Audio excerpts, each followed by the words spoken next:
अस्सलामुअलैकुम दोस्तों, मैं हूं उस्मान और आप देख रहे हैं इंफॉर्मेशन टीवी। दोस्तों, अगर हम अपनी रोज़ाना की ज़िंदगी का अंदाज़ा लगाएं तो इसमें हम बहुत सी ऐसी चीज़ें इस्तेमाल करते हैं जिनके हमें नाम तक नहीं मालूम होते। इन तमाम चीज़ों से हमारा डायरेक्टली और इनडायरेक्टली वास्ता पड़ता है, चाहे वो चीज़ें किचन में पड़ी हों या वॉशरूम में, ड्राइंग रूम में पड़ी हों या बेडरूम में। इन तमाम के नाम हम या तो गलत बोलते हैं या फिर हमको नाम आते ही नहीं।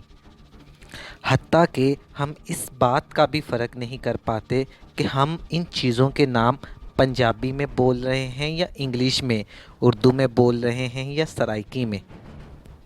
इस वीडियो में मैं आप सब दोस्तों को कुछ ऐसी चीज़ों के नाम बताऊंगा जिनसे हमारा डायरेक्टली और डेली बेसिस पर वास्ता पड़ता है और हमें इन चीज़ों के नाम भी ठीक तरह से नहीं चले हम स्टार्ट करते हैं अपना काउंटडाउन। अब हम मिसाल ले लेते हैं सिंक और बेसन की। हमारे कुछ दोस्तों को सिंक और बेसन के दरमियान फ़र्क ही मालूम नहीं होता। इस वीडियो में हम कोशिश करेंगे कि आपको सिंक और बेसन के दरमियान फ़र्क तफसील के साथ बता दिया जाए। सिंक एक ऐसी प्रोडक्ट का नाम है जो कि बावर्ची खाने में इस्तेमाल होती है। इसके ऊपर एक टैप लगा होता है। ये ज़्यादातर स्टील की बनी होती है और इसे आम तौर पर ख़वातीन घरों में बर्तन धोने के लिए इस्तेमाल करती हैं।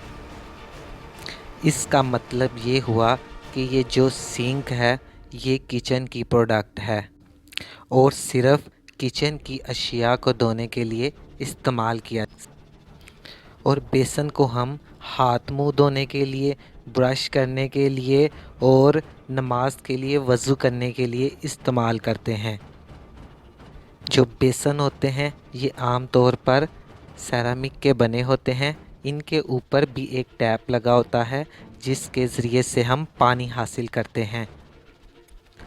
अब हमारे बहुत सारे भाई जो पाकिस्तान में रहते हैं शलवार और कमीज़ का इस्तेमाल करते हैं और मेरे दोस्त शलवार को अपनी कमर के साथ बांधने के लिए एक डोरी का इस्तेमाल करते हैं जिसे हम आम ज़बान में नाला या नारा कहते हैं। इसको उर्दू में कमरबंद, अज़ार बंद या तहबंद भी कहते हैं, जबकि इंग्लिश में इसका नाम ड्रा स्ट्रिंग है।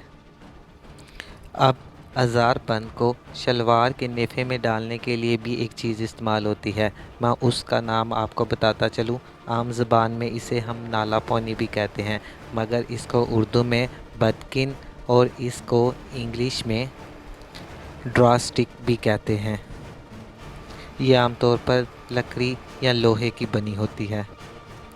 और अब 5वें नंबर पर आता है कमोड। इसको उर्दू में तश्त कहते हैं। ये आमतौर पर सेरामिक का बना होता है। इसे हम अपनी पाकिस्तानी ज़बान में सीट भी कहते हैं। इसके साथ ही एक टैंकी लगी होती है जिसको हम फ्लशिंग के लिए इस्तेमाल करते हैं।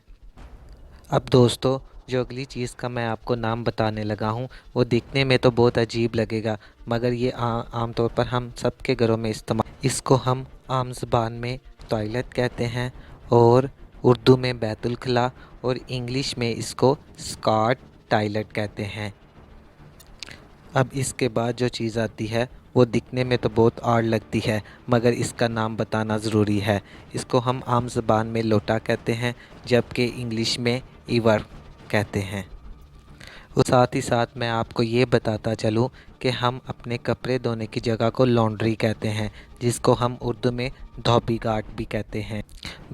दोस्तों, हमारे घरों में आमतौर पर टॉयलेट में जाने के लिए एक सेपरेट चप्पल या स्लीपर रखे होते हैं। मैं आपको बताता चलूँ कि वॉशरूम में पहनने के लिए जूते को इंग्लिश में फ्लिप फ्लॉप स्लीपर कहते हैं। इसी तरह फ्लशिंग सिस्टम में एक नई चीज़ मुतारफ़ करवाई गई है जिसका नाम हम लोग नहीं जानते। इस चीज़ को हम ज़्यादातर दूसरे मुल्कों में देखते हैं। ये आम तौर पर हमारे कमोड के साथ ही नस्ब किया जाता है। इसको इंग्लिश में बिडेट कहते हैं।